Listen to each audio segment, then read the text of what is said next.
bienvenue dans Villa Uli. Et avant de commencer cette nouvelle capsule bien-être, je souhaitais vous présenter notre partenaire. Bonjour, ce mois-ci, j'ai décidé de vous accompagner dans vos bonnes résolutions en vous partageant quelques conseils. Alors après faire du sport, arrêter la cigarette, j'ai entendu parler de la volonté de mieux manger. Alors pour certains, c'est mieux manger pour maigrir, pour d'autres pour la planète, d'autres encore pour leur santé. Toutes ces envies m'ont inspiré ces petits conseils. Car souvenez-vous, pour qu'une résolution puisse être tenue sur le long terme, elle doit être la plus concrète possible. Se faire ainsi par étapes, car le changement drastique n'est que très rarement tenable sur le long cours, ou tenable tout court. Alors, qu'est-ce qui peut bien se cacher derrière « cette année, je veux mieux manger ». Le plus important de mes conseils, c'est simple, c'est d'arrêter de suivre des régimes farfelus, en mode un seul aliment ou que des protéines, sans accompagnement avec un spécialiste de la nutrition, ou que du cru, ou que du liquide. S'il y a bien une chose de vraie, c'est que, effectivement, vous allez perdre du poids, c'est mathématique. Vous mangez moins, vous apportez moins de calories, vous dépensez autant et peut-être un peu plus si vous faites de l'activité physique, donc vous maigrissez. Mais à quel prix ? À quel prix pour votre santé ?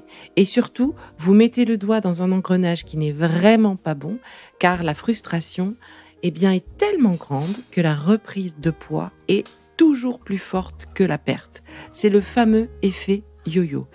Et oui, ne vous en déplaise, le secret, c'est l'équilibre, la variété avec une activité physique.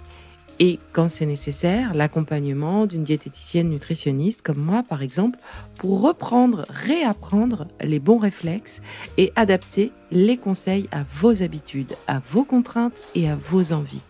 Il n'y a pas une façon de bien manger, mais il y a votre façon de bien manger. Nous sommes donc d'accord, on arrête les régimes farfelus pour mieux manger. Une autre idée pour mieux manger, cela pourrait être de consommer plus de légumes. Et oui, chaque jour. Ils sont en effet peu caloriques, riches en fibres, ils régulent ainsi notre transit. Ils sont aussi une des principales sources de calcium de notre alimentation, après les produits laitiers et avant les eaux minérales. Et oui. Ils sont aussi une source non négligeable de vitamines, autres minéraux et antioxydants protecteurs. Et pourtant, nous n'en consommons pas assez alors qu'ils sont pléthores sur nos étalages. Alors, le plus visuel, pour vous aider à vous organiser sur la bonne quantité de légumes, ils doivent remplir la moitié de votre assiette à chaque repas. Oui, à chaque repas. On peut imaginer aussi une entrée en plus et une demi-assiette pour le plat principal. Et les jus de légumes comptent, et oui, donc l'extracteur à froid que vous aurez peut-être reçu pour Noël ou que vous accepteriez de vous offrir, c'est une bonne solution pour intégrer plus de légumes dans l'alimentation, et ça pour les petits, les moitiés récalcitrantes et pour vous.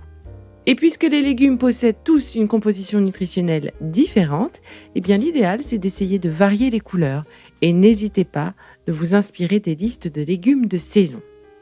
Une autre idée possible pour mieux manger, serait d'acheter moins de produits industriels. Et oui, ils sont souvent trop riches en sel, en sucre ajouté ou encore en graisse. Et puis ils sont faciles, ils sont rapides d'utilisation. Du coup, ils nous poussent souvent à manger bien trop rapidement, sans prendre le temps de réfléchir à la meilleure combinaison, au meilleur équilibre des différents ingrédients qui le composent. Et de savourer ce que l'on mange aussi. Hop, au micro-ondes, hop, dans l'assiette, hop, c'est mangé. Et hop, étape suivante. Et ça, c'est pas l'idéal pour l'équilibre et pour bien manger. Car vous le savez, plus on mange rapidement, plus on a tendance à manger une quantité supérieure à ce que nous avons réellement besoin. Car le sentiment de satiété, on l'a déjà vu ensemble, a du mal à se mettre en place puisque le cerveau n'a pas eu le temps d'intégrer ce que vous lui avez apporté. Alors une autre étape aussi pourrait être de diminuer la quantité de protéines animales. Et oui, notre alimentation devrait être composée d'un tiers de protéines animales et des 2/3 de protéines végétales. Or, c'est exactement l'inverse que nous faisons en Occident, ce qui nous fragilise côté cardiovasculaire, surpoids, lipémie, etc. Alors, autant pour notre santé que pour celle de la planète, diminuons les protéines animales pour ne garder cette dégustation que pour de vrais beaux morceaux. Diminuer la quantité pour augmenter la qualité avec le choix de bonnes filières raisonnées. Et donc, lié à cette étape, augmentons la quantité de protéines végétales. Mais quelles en sont les sources ? Eh bien, pour commencer, les céréales, le blé, le quinoa, les légumes secs, lentilles, haricots, pois chiches, etc. Ils apportent en moyenne entre 15 et jusqu'à 25 grammes de protéines végétales pour 100 grammes crus. Donc, pensez à varier ces céréales, ces légumineuses pour une meilleure assimilation et utilisation de ces protéines végétales. Et réintégrer les fruits oléagineux dans votre journée, comme en cas ou dans les mueslis du matin ou encore dans les yaourts. Je pense aux amandes, aux noix, aux noisettes.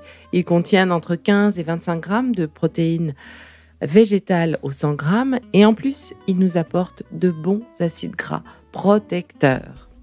Alors tout cela va nous amener assez naturellement à passer un peu plus de temps en cuisine, mais pour du mieux. C'est la meilleure façon de garder un œil sur la qualité et sur la quantité des ingrédients utilisés. Alors oui, c'est vrai, cela prend un peu plus de temps, mais ces temps sont à repenser. Pour une cuisine faite avec votre moitié, par exemple, avec vos enfants, transformez ce moment en un moment de convivialité, de partage. L'enjeu est plus là d'ailleurs que le fait de cuisiner véritablement.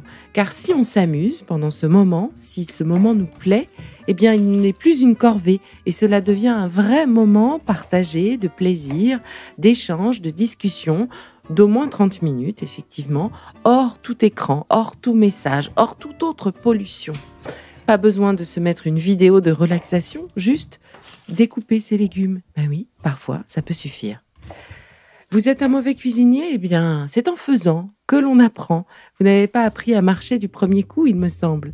Alors, il existe des tas de livres pour nous aider à cuisiner simplement, à organiser notre temps de cuisine. Des box d'ingrédients accompagnés des recettes peuvent nous être livrés. Bref, de quoi trouver sa solution adaptée à ses contraintes et à son mode de vie. Et mon secret pour faire face au soir sans motivation ou au rush total, eh bien, c'est un congélateur. Oui, des plats congelés. Enfin, des plats congelés que j'ai préparés moi-même. J'ai fait des quantités plus importantes quand j'avais le temps, des repas et des plats plébiscités par la famille. Je les ressors donc quand je ne peux pas faire autrement. Si vous n'avez pas de congélateur, eh bien, tout cela se passe dans le placard.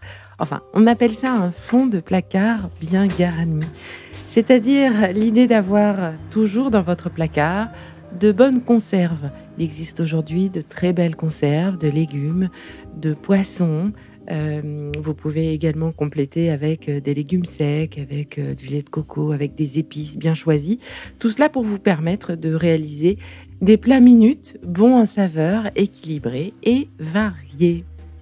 Bref, la roue de secours ou le joker, parce qu'on n'est pas tous des surhommes tout le temps. Et enfin, je finirai sur le fait que notre bien-être et notre santé méritent que l'on s'y attarde un peu.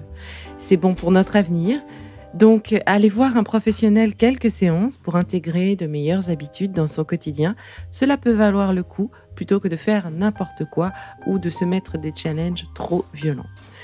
La résolution de mieux manger peut prendre bien des étapes, vous avez pu l'entendre. Et on peut donc être fier de nous sur chacun de ces petits pas. C'est la méthode Kaizen, de petits changements pour une évolution en profondeur.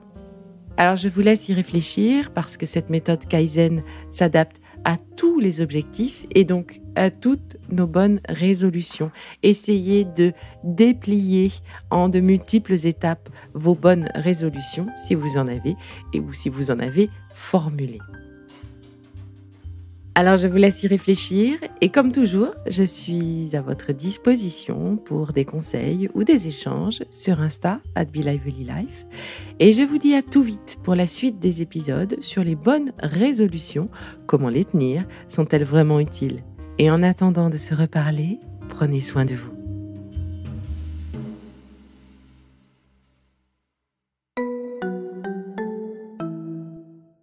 Si ce que je fais vous plaît, continuez de le noter et abonnez-vous pour ne louper aucun de mes futurs programmes.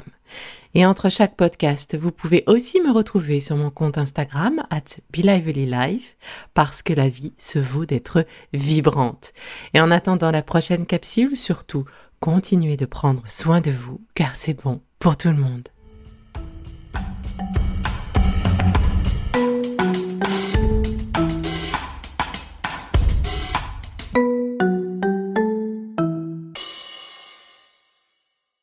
Le contenu que vous venez d'écouter n'est pas un dispositif médical et ne peut pas se substituer à l'avis d'un médecin basé sur votre situation personnelle. En cas de doute, consultez votre médecin.